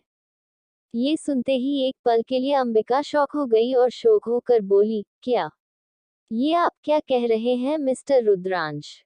देखिए, मुझसे फ्लर्ट करने की कोशिश मत कीजिए और जाए यहाँ से, मुझे अभी चेंज करना है। ठीक है, कहकर वो क्लोजेट की तरफ जाने लगी, लेकिन तभी रुद्रांश ने स्माइल के साथ कहा, मैं यहाँ से कहीं नहीं जाने वाला। और जो मैंने भिजवाया था, क्या तुम्हें वो पसंद आया? ये सुनते ही अंबिका के चलते कदम रुक गए और उसके चेहरे पर ना चाहते हुए भी स्माइल आ गई और उसने कहा, हाँ, वो फ्लावर मुझे बहुत पसंद आया। ये सुनकर एक नजर रुद्रांश ने उस फ्लावर को देखा और हल्की स्माइल के साथ बोला, शुक्र है कि तुम्हें वो पसंद आया, वरना मुझे ऐसा लग रहा था कि शायद तुम्हें वो पसंद नहीं आएगा। ये कहते हुए वो उसकी तरफ आया और अंबिका ने ये सुनकर स्माइल के साथ कहा, आखिर मुझे कैसे पसंद नहीं आता? उसे आपने भेजा था। इसके जवाब में रुद्रांश ने कहा, हाँ, ये हमारे रिलेशनशिप का पहला गिफ्ट है। ये सुनकर अंबिका अपनी आंखें बड़ी करके बोली, क्या रिलेशनशिप का पहला गिफ्ट? मैं कुछ समझी नहीं। इसके जवाब में मुस्कुराते हुए रुद्रांश ने कहा, अब हम दोनों रिलेशनशिप में हैं। अभी तक मैंने तुम्हें उस तरह से कुछ भी नहीं दिया जिस तरह मुझे देना चाहिए था, इसलिए ये पहला गिफ्ट मैंने तुम्हें दिया। आई नो तुम्हें एक्सपेंसिव गिफ्ट्स पसंद नहीं है, इसलिए मैंने तुम्हें कोई पेंडेंट या नेकलेस नहीं दिया। एक सिंपल सा फूल दिया जो तुम जैसी फूल के लिए काफी है। रुद्रांश की ऐसी बात सुनकर ना चाहते हुए भी अंबिका का चेहरा गुलाबी पड़ गया और वो अपनी पलकें नीचे झुका ली। तब रुद्रांश ने उसे ध्यान से देखते हुए कहा, तुम्हें पता है तुम इस वक्त मेरे सामने जिस कंडीशन में हो उसे देखकर मैं कितना ज्यादा बहक रहा हूँ। मेरा दिल कर रहा है कि अभी के अभी तुम्हें बाहों में भरकर बेड पर गिराऊं और प्यार करने लगूं। अंबिका ने जैसे ही रुद्रांश की ऐसी बातों को सुना वो तो बिल्कुल हक्की बक्की रह गई और शॉक्ड होकर रुद्रांश को ही देखने लगी। एपिसोड 70, आप बहुत फ्लर्ट करते हैं। अब आगे। ये सुनते ही अंबिका के चलते कदम रुक गए और उसके चेहरे पर ना चाहते हुए भी स्माइल आ गई और उसने कहा, हाँ, वो फ्लावर मुझे बहुत पसंद आया। ये सुनकर एक नजर रुद्रांश ने उस फ्लावर को देखा और हल्की स्माइल के साथ बोला, शुक्र है कि तुम्हें वो पसंद आया, वरना मुझे ऐसा लग रहा था कि शायद तुम्हें वो पसंद नहीं आएगा। ये कहते हुए वो उसकी तरफ आया और अंबिका ने ये सुनकर स्माइल के साथ कहा, आखिर मुझे कैसे पसंद नहीं आता? उसे आपने भेजा था। इसके जवाब में रुद्रांश ने कहा, हाँ, ये हमारे रिलेशनशिप का पहला गिफ्ट है। ये सुनकर अंबिका अपनी आंखें बड़ी करके बोली, क्या रिलेशनशिप का पहला गिफ्ट? मैं कुछ समझी नहीं। इसके जवाब में मुस्कुराते हुए रुद्रांश ने कहा, अब हम दोनों रिलेशनशिप में हैं। अभी तक मैंने तुम्हें उस तरह से कुछ भी नहीं दिया जिस तरह मुझे देना चाहिए था, इसलिए ये पहला गिफ्ट मैंने तुम्हें दिया। आई नो तुम्हें एक्सपेंसिव गिफ्ट्स पसंद नहीं है, इसलिए मैंने तुम्हें कोई पेंडेंट या नेकलेस नहीं दिया। एक सिंपल सा फूल दिया जो तुम जैसी फूल के लिए काफी है। रुद्रांश की ऐसी बात सुनकर ना चाहते हुए भी अंबिका का चेहरा गुलाबी पड़ गया और वो अपनी पलकें नीचे झुका ली। तब रुद्रांश ने उसे ध्यान से देखते हुए कहा, तुम्हें पता है तुम इस वक्त मेरे सामने जिस कंडीशन में हो उसे देखकर मैं कितना ज्यादा बहक रहा हूँ। मेरा दिल कर रहा है कि अभी के अभी तुम्हें बाहों में भरकर बेड पर गिराऊं और प्यार करने लगूं। अंबिका ने जैसे ही रुद्रांश की ऐसी बातों को सुना वो तो बिल्कुल हक्की बक्की रह गई और शॉक्ड होकर रुद्रांश को ही देखने लगी। अंबिका रुद्रांश की बातें सुनकर काफी हैरान थी और शर्माते हुए बोली, मिस्टर रुद्रांश, ये आप कैसी बातें कर रहे हैं? इसके जवाब में रुद्रांश ने उसके गुलाबी पड़े चेहरे को ध्यान से देखते हुए कहा, तुम्हें पता है, जब तुम मेरी वजह से ऐसे शर्माती हो तो सच में बहुत खूबसूरत लगती हो। ये सुनकर अंबिका और भी शर्मा गई। उसने मुंह फेरते हुए कहा, मिस्टर रुद्रांश, आप यहाँ से चले जाए, मैं अभी बिजी हूँ, कहकर वह क्लोजेट की ओर बढ़ने लगी। तभी रुद्रांश ने उसकी कलाई पकड़ लिया और बोला, ऐसा कौन सा काम कर रही हो जो इतनी बिजी हो? कहीं तुम कपड़े बदलने तो नहीं जा रही? क्या पता मैं चेंज करने में तुम्हारी मदद कर दूं। ये सुनकर अंबिका की आंखें बड़ी हो गईं। उसे समझ नहीं आ रहा था कि रुद्रांश इतना फ्लर्ट भी कर सकता है। शर्माते हुए बोली, मिस्टर रुद्रांश, मैंने कहा ना, ऐसा कुछ भी नहीं है। आप प्लीज जाए यहाँ से। रुद्रांश ने हंसते हुए कहा, ठीक है, मैं बेड पर तुम्हारा इंतजार कर रहा हूँ, तुम चेंज करके आओ। ये सुनते ही अंबिका का दिल तेजी से धड़कने लगा। उसने एक पल के लिए सांस ली और रुद्रांश बेड पर जाकर लीन होकर बैठ गया। उधर अंबिका की सांसें तेज चलने लगी, जैसे उसके दिल की धड़कनें तेज हो गई हों। रुद्रांश बेड पर आराम से लेटा हुआ था, लेकिन उसकी नजरें दरवाजे की ओर थीं। उधर अंबिका अभी भी अपने दिल को संभालने की कोशिश कर रही थी। रुद्रांश की फ्लर्टिंग और उसकी बेबाकी उसे हिलाकर रख रही थी। उसने अपने चेहरे को हल्के से थपथपाया ताकि उसका चेहरा फिर से नॉर्मल हो सके। अंबिका ने खुद को संभालते हुए सोचा, ये मिस्टर रुद्रांश आखिर खुद को समझते क्या है? ऐसे कैसे मुझसे मजाक कर सकते हैं? लेकिन उसकी धड़कनें मानो उसकी सोच के अगेंस्ट कर रही थी। वह जानती थी कि रुद्रांश की ये शरारती बातें उसे कहीं न कहीं अच्छी लग रही थी, लेकिन वो ये मानने के लिए तैयार नहीं थी। कुछ समय बाद उसने खुद को नॉर्मल किया और सोचा, मुझे इससे कोई फर्क नहीं पड़ता कि वो क्या कहता है। मैं प्रोफेशनल हूँ, मुझे सिर्फ अपने काम पर ध्यान देना है। उसने गहरी सांस ली और फिर से कमरे में जाने का फैसला किया।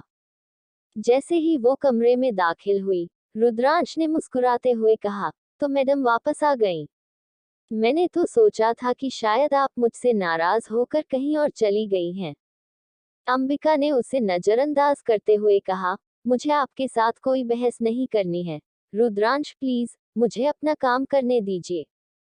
रुद्रांश ने कहा, अच्छा, लेकिन तुम जानती हो, जब तुम मुझे इस तरह अनदेखा करती हो, तो तुम और भी ब्यूटीफुल लगती हो। अंबिका ने उसकी बातों को नजरअंदाज करने की कोशिश की। तभी रुद्रांश ने अंबिका को अपनी बाहों में भरते हुए कहा, तुम्हें पता है, जब से तुमने मुझे एक्सेप्ट किया है, तब से मैं तुम्हारे और करीब आने की कोशिश कर रहा हूँ। ये सुनकर अंबिका ने खुद को संभालते हुए कहा, मिस्टर रुद्रांश, पर ये सही नहीं है। हम इतनी जल्दी इतने करीब नहीं आ सकते। आपकी फैमिली ने अभी तक मुझे एक्सेप्ट भी नहीं किया है, और जब तक वे मुझे एक्सेप्ट नहीं कर लेते, तब तक हमारे बीच ऐसा कुछ नहीं हो सकता। रुद्रांश ने उसकी बातों को नजरअंदाज करते हुए कहा, तुम मेरी फैमिली की इतनी परवाह क्यों करती हो? मुझे इससे कोई फर्क नहीं पड़ता। मुझे सिर्फ इतना पता है कि तुम मेरे लिए क्या हो और तुमने मुझे एक्सेप्ट किया है या नहीं। ये सुनकर अंबिका को समझ नहीं आया कि वह क्या कहे। उसकी धड़कनें तेज हो गईं और वह कुछ क्षण के लिए रुद्रांश की ओर देखते हुए बस चुपचाप खड़ी रही। अंबिका रुद्रांश की बातों से हैरान थी। उसे समझ नहीं आ रहा था कि कैसे रिएक्ट करे। उसकी आंखों में हल्की झिझक झलक रही थी। रुद्रांश ने उसकी आंखों में झांकते हुए कहा, तुम जानती हो कि तुमसे दूर रहना मेरे लिए कितना मुश्किल है। मेरे लिए तुम सिर्फ एक चाहत नहीं, बल्कि मेरे होने की वजह बन चुकी हो। अंबिका ने उसकी पकड़ से खुद को छुड़ाते हुए धीमी आवाज में कहा, पर रुद्रांश, मैं नहीं चाहती कि हमारे बीच कुछ ऐसा हो जिससे आपकी फैमिली को तकलीफ पहुंचे। मैं चाहती हूँ कि पहले वो मुझे एक्सेप्ट करें। मुझे उनके सामने खुद को साबित करना है। रुद्रांश ने एक लंबी सांस लेते हुए कहा, तुम हमेशा दूसरों के बारे में सोचती हो, लेकिन क्या कभी अपने बारे में सोचा है? अपने दिल की सुनी है? अंबिका कुछ पल के लिए खामोश रही। फिर उसने कहा, मुझे डर है कि कहीं मेरी वजह से आपकी फैमिली से आपका रिश्ता ना बिगड़ जाए। मैं नहीं चाहती कि मेरे और आपके रिश्ते की वजह से आपके अपनों को कोई तकलीफ हो। रुद्रांश ने उसकी बात को सीरियस वे से सुना और फिर मुस्कुराते हुए कहा, अगर मेरी फैमिली को सच में मुझसे प्यार है, तो वो मेरे फैसले को जरूर समझेंगे और एक्सेप्ट करेंगे। और जहां तक मेरा सवाल है, मुझे किसी से कोई फर्क नहीं पड़ता। मुझे सिर्फ तुम चाहिए। अंबिका का दिल ये सुनकर तेजी से धड़कने लगा। वो चाहती थी कि रुद्रांश की बातों पर भरोसा कर सके, पर अभी भी उसे अपने और रुद्रांश के रिश्ते को लेकर इनसिक्योरिटी महसूस हो रही थी।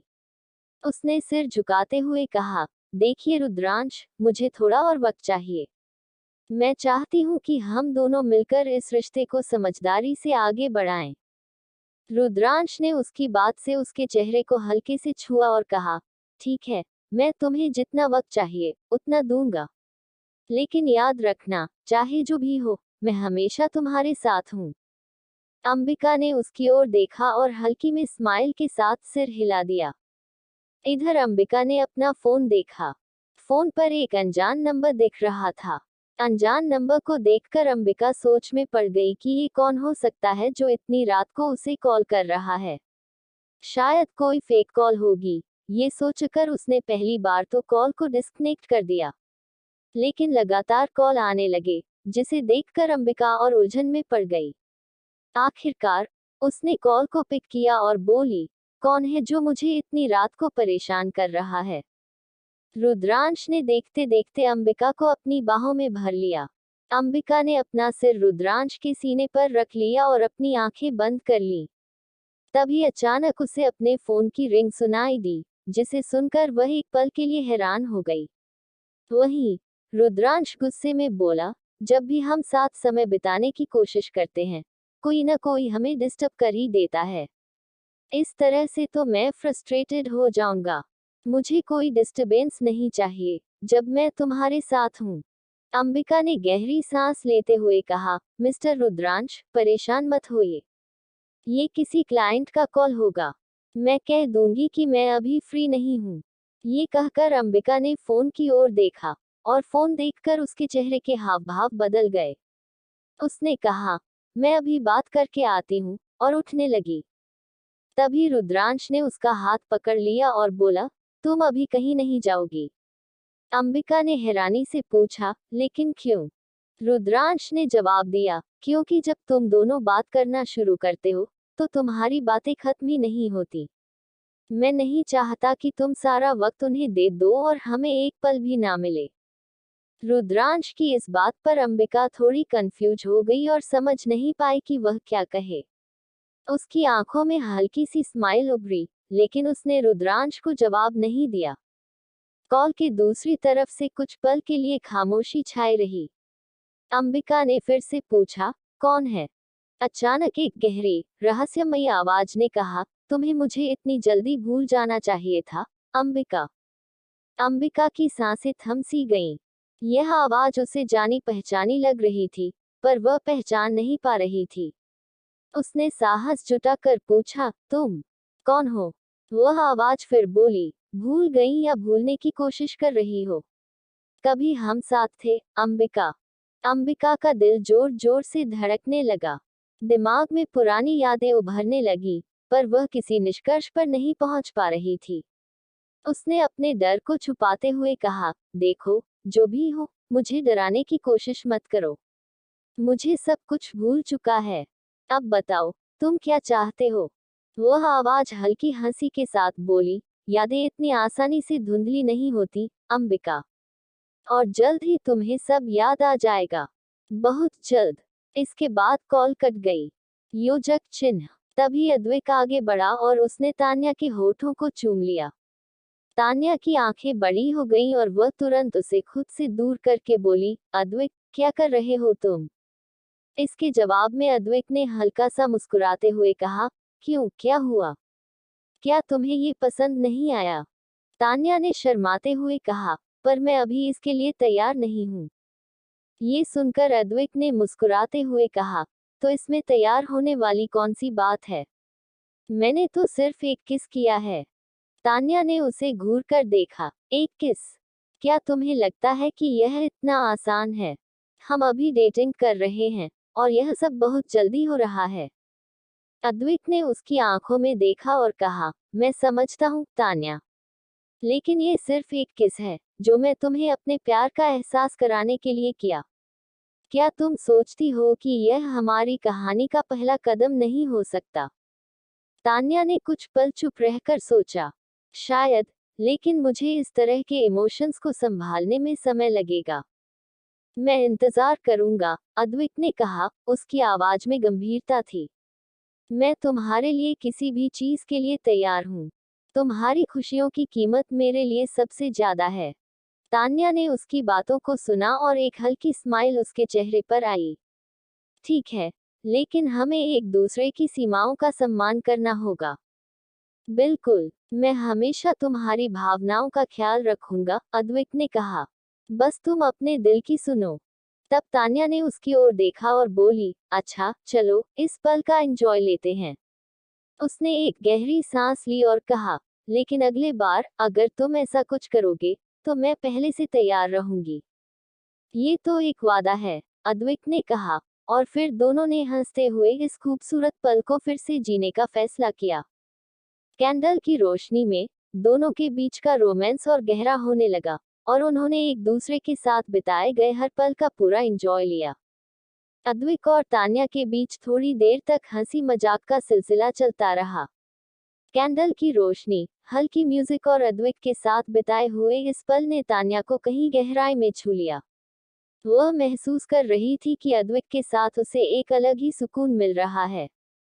कुछ देर बाद अद्विक ने गंभीर होते हुए तान्या का हाथ अपने हाथ में लिया और कहा, तान्या, मैं चाहता हूँ कि तुम जानो कि मेरे दिल में तुम्हारे लिए कितनी गहरी भावनाएं हैं।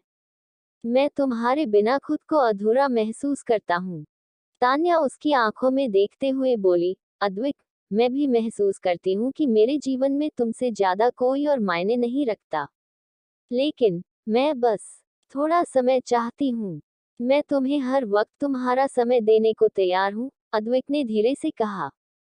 मैं सिर्फ चाहता हूँ कि तुम ये जानो कि मैं तुम्हारे साथ हूँ, हर कदम पर। तान्या ने हल्के से सिर हिलाया और मुस्कुरा दी।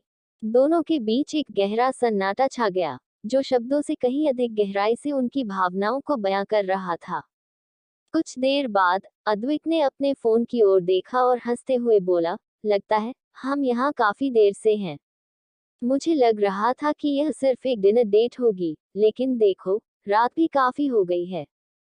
तान्या हंस पड़ी, तो अब हमें जाना चाहिए, वरना लोग हमें ढूंढने लगेंगे। दोनों ने बिल का भुगतान किया और होटल से बाहर निकले। बाहर ठंडी हवा चल रही थी और अद्विक ने तान्या का हाथ पकड़ लिया। क्या मैं तुम्हें घर छोड़ने तक तुम्हारा हाथ थामे रह सकता हूँ? उसने हंसते हुए कहा। तान्या मुस्कुराई और बिना कुछ कहे उसने उसका हाथ और मजबूती से थाम लिया। रास्ते भर दोनों खामोशी से चलते रहे, लेकिन उनके बीच की इस खामोशी में भी एक अजीब सा अपनापन था। जब अद्विक तान्या को उसके घर तक छोड़ने आया, तो उसने मुस्कुराते हुए कहा, तान्या, मैं चाहता हूँ कि हमारे बीच हमेशा यह एहसास बना रहे। तुम मेरी जिंदगी में वो रंग हो जो किसी और से नहीं भर सकते। तान्या ने एक हल्की स्माइल के साथ सिर हिलाया और बोली, मैं भी इसी की उम्मीद करती हूँ, अद्विक। तुम्हारे साथ बिताया हर पल मेरे लिए अनमोल है। इसके बाद तान्या अपने घर की ओर बढ़ी और अद्विक ने अपनी कार की ओर जाते हुए मुड़कर एक आखिरी बार उसे देखा। दोनों की नजरें मिली और उस पल में दोनों ने बिना कुछ कहे एक दूसरे से बहुत कुछ कह दिया। बाकी का नेक्स्ट एपिसोड हम लोग नेक्स्ट पार्ट में कवर करेंगे। अगर आप लोगों को स्टोरी थोड़ी सी भी अच्छी लगती हो तो प्लीज लाइक, सब्सक्राइब, कमेंट और शेयर जरूर करें ताकि हमको भी मोटिवेशन मिले लिखने का। Thank you.